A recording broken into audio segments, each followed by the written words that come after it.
சிரோமணி அவர்கள் கடந்து வந்திருக்கிறார்கள். அவள் தேவாத்திய நமத்திலே பகிர்ந்து கொள்வார்கள்.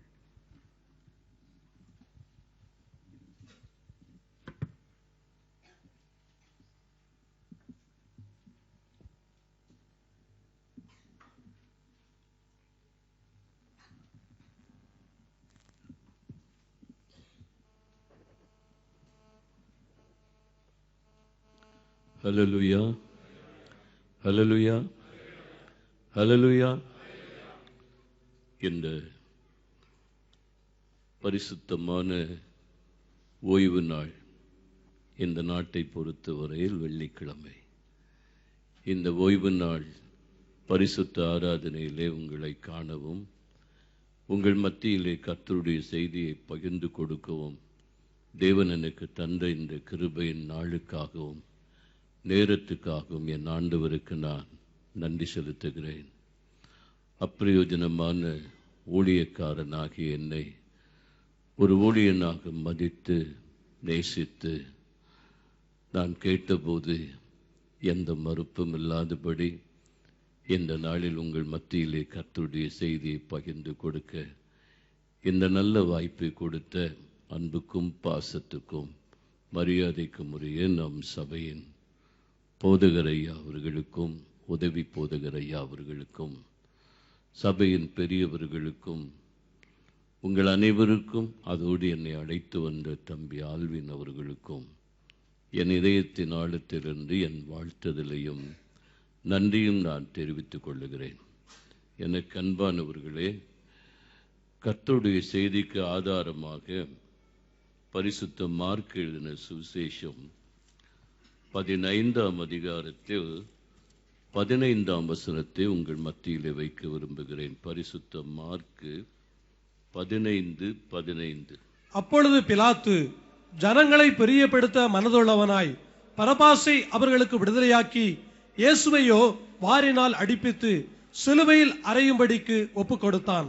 இயேசுவையோ வாரினால் அடிப்பித்து சிலுவையில் அறையும்படிக்கு ஒப்பு கொடுத்தான். எனக்கு அன்பானவர்களே, பிலாத்துவை பற்றி பரிசுத்த ஆவியானவர் துணை கொண்டு வேதத்தின் அடிப்படையிலே உங்களோடு கூட நான் பேச விரும்புகிறேன். இந்த பிலாத்துவை குறித்து வேதத்திலே நாம் பார்க்கும் போது இவன் ஒரு ரோம அதிகாரி என்று சொல்லி எழுதப்பட்டிருக்கிறது. அடுத்து இவன் ஒரு தேசாதிபதியாகவும் காணப்பட்டான் என்று சொல்லி நாம் பார்க்கிறோம். பரத்திலிருந்து அதிகாரம் பெற்றவனும் கூட இயேசு கிறிஸ்துவே சொல்லுகிறார், உனக்கு பரத்திலிருந்து அதிகாரம் கொடுக்கப்படாவிட்டால் என்னை ஒன்றும் செய்ய முடியாது என்று சொல்லுகிறார். பரத்திலிருந்து அதிகாரம் பெற்றவன், கலகங்களை சாதுரியமாக அடக்கும் ஒரு திறமை பெற்றவன். தேசத்தில் எங்கெல்லாம் கலவரங்கள் ஏற்படுகிறதோ அங்கெல்லாம் இந்த பிலாத்துவை அனுப்புவார்கள். அவன் தன்னுடைய புத்தி கூர்மையினாலும் திறமையினாலும் அந்த கலவரத்தை அடக்கி சமாதானத்தை ஏற்படுத்துவான் என்று சொல்லி பார்க்கிறோம். இயேசு கிறிஸ்துவை 3 முறை நன்றாக விசாரித்தவனும் இவன்தான். இயேசு கிறிஸ்துவுக்கு மரண தண்டனையும் கொடுத்தவன் இந்த பிலாத்து தான். இப்படிப்பட்டவனுடைய வாழ்க்கையின் முடிவை நாம் பார்க்கும் போது சரித்திரம் என்ன சொல்லுகிறது என்றால், இயேசு கிறிஸ்துவின் மரணத்துக்கு பின்பு இவன் நாடு கடத்தப்பட்டு ஜெர்மனி தேசத்திலே லுசரேன் என்று சொல்லக்கூடிய ஆற்றங்கரையிலே மனமுடைந்து தற்கொலை செய்து கொள்ளுகிறான் என்று சொல்லி பார்க்கிறோம். எனக்கு அன்பானவர்களே, இவன் தற்கொலை செய்து கொண்டான் என்பதற்கு என்ன காரணங்கள் என்பதை குறித்து நான் பேச விரும்புகிறேன். இவனை குறித்து பொதுவாக சொல்லப்போனால் என்னை பொறுத்த வரையில் இவன் ஒரு உத்தமன், நீதிமான் என்று கூட சொல்லலாம். ஏனென்றால் இயேசு கிறிஸ்துவை எப்படியாவது விடுதலை செய்ய வேண்டும் என்று அவன் 3 முறை முயற்சிக்கிறான். ஆனால் அது முடியாமல் போக போய்தான் இயேசு கிறிஸ்துவுக்கு மரண தண்டனை கொடுக்கிறான் என்று சொல்லி நாம் பார்க்கிறோம். ஆகையினால் நல்மனசாட்சி கொண்ட ஒரு உத்தமன் என்று சொன்னால் அது தவறில்லை என்று சொல்லி நான் நினைக்கிறேன். இவனுடைய மரணத்தின் தற்கொலை செய்து தன் வாழ்க்கையை முடித்துக் கொள்வதற்கு காரணம் என்னவென்றால், முதலாவது பார்க்கும் போது அலட்சியமான ஒரு வாழ்க்கை என்று சொல்லி பார்க்கிறோம். நீதிபதி என்று சொன்னால் பொறுப்புள்ள உத்தியோகத்தை பார்க்கிறவன் என்று சொல்லி பார்க்கிறோம்.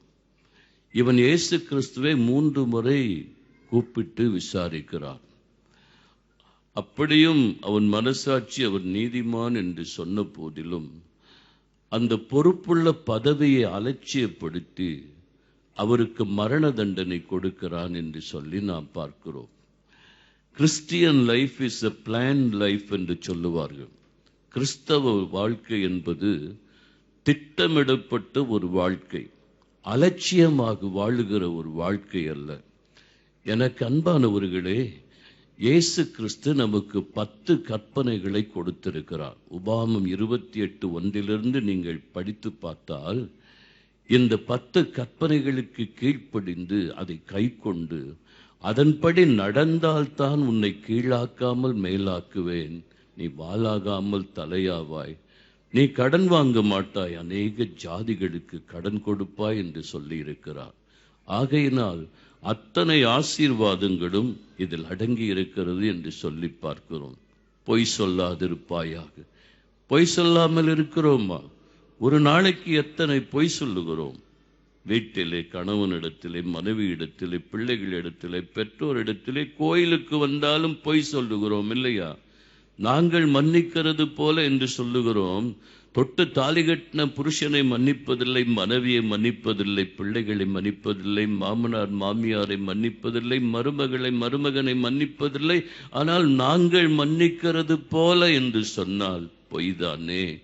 அன்றன்றுள்ள ஆகாரத்தை அன்றன்று எனக்கு இன்று தாரும் என்று சொல்லுகிறோம் இல்லையா? நம்ம நாட்டில் கோட்டையா நெல்லை சேர்த்து வச்சிருப்போம். என்னைக்கு 2000க்கு வராது, 2500க்கு வராதுன்னு சொல்லி ஃபிக்ஸட் டெபாசிட் போட்டிருக்கோம், ரெக்கரிங் டெபாசிட் போட்டிருக்கோம். வட்டிக்கு மேல வட்டி கொடுத்து மற்றவர் ரத்தத்தை உறிஞ்சி குடிக்கிற நாமும் ஆலயத்தில் அன்றன்றுள்ள ஆகாரத்தை அன்றன்று எனக்கு இன்று தாருன்னா ஒரு வகையில் அது பொய் தானே? யோசித்து பார்க்கணும். களவு செய்யாதிருப்பாயாக. 1000, 2000, 10,000 களவு செய்தாதான் களவா? வேலை செய்கிற இடத்திலிருந்து, பள்ளிக்கூடத்திலிருந்து ஒரு பேப்பர் எடுத்துட்டு வந்தாலும், ஒரு சாக் பீஸ் எடுத்துட்டு வந்தாலும், 5 பைசா எடுத்தாலும் திருடுதான், களவுதான்றது நீங்க மறந்துடக்கூடாது. எனக்கு அன்பானவர்களே, பொதுவா சொல்ல போனா ஓய்வு நாளை பரிசுத்தமாய் ஆசரிப்பாயாக. இந்த நாட்டில் வெள்ளிக்கிழமை ஓய்வு நாள், கர்த்தருடைய நாள், கர்த்தர் உண்டு பண்ணின நாள், இது மனமகிழ்ச்சி நாள், இது கர்த்தருக்குன்னு செலவு பண்ண வேண்டிய நாள். சொந்த பேச்சும் பேசாத, சொந்த வேலை செய்யாத, அப்படி இருந்தா உன்னை உயர்ந்த ஸ்தலத்தில் நிறுத்துவேன், அநேகருக்கு ஆசீர்வாதமா பயன்படுத்துவேன்னு சொல்லியிருக்கிறார். நம்ம ஓய்வு நாள்ல பரிசுத்தம் ஆசரிக்கிறோமா? காலையில் 8 மணிக்கு ஆராதனைக்கு வரோம், 10:30 மணிக்கு டிவியில் ஒரு படம் பார்க்குறோம், இல்லாட்டி சினிமா கொட்டையில் ஒரு படம். இங்கே அப்படி வசதி இல்லைன்னா ஒருவேளை எனக்கு அன்பானவர்கள் எங்கேயாவது ஹோட்டலோ பிக்னிக்கோ எங்கேயாவது போகிறோம் இல்லையா? காலையில் ஆராதனை, சாயங்காலம் ஆராதனை இருக்கு. எத்தனையோ கூட்டங்கள் இப்போ ஐயா அனௌன்ஸ் பண்ணாங்க. இதில் பங்கு பெறுறோமா? இல்லை. ஓய்வு நாளில் பரிசுத்தம் ஆசரிக்கணும். இது கர்த்தருக்குன்னு செலவு பண்ண வேண்டிய நாள். காலையில் ஆராதனைக்கு வாங்க, ஆவிக்குரிய கூட்டம் இருந்தால் அதுக்கு பின்னால பங்கு பெறுங்க. மத்தியானம் வீட்டில் மனைவி மக்களோட சாப்பிட்டு சந்தோஷமா இருங்க. சாயங்காலத்தில் ஆலயத்தில் ஆராதனைனா வாங்க, ஆவிக்குரிய கூட்டம்னா வாங்க. ஊழியம் செய்யறாங்கன்னா அந்த ஊழியத்தில் ஈடுபட்டு நீங்க ஊழியம் செய்யணும். அதுக்கு இல்லாம காலையில் ஒரு படம், சாயங்காலம் ஒரு படம், இஷ்டம் போல செலவு செய்தா அது தப்பு. ஆமா, ஓய்வு நாளை பரிசுத்தமா ஆசரிக்கணும். உன் வாழ்நாட்கள் நீடித்திருக்கும் பொருட்டு தாயின் தகப்பனின் கனம் பண்ணுன்னு சொல்லியிருக்காரு.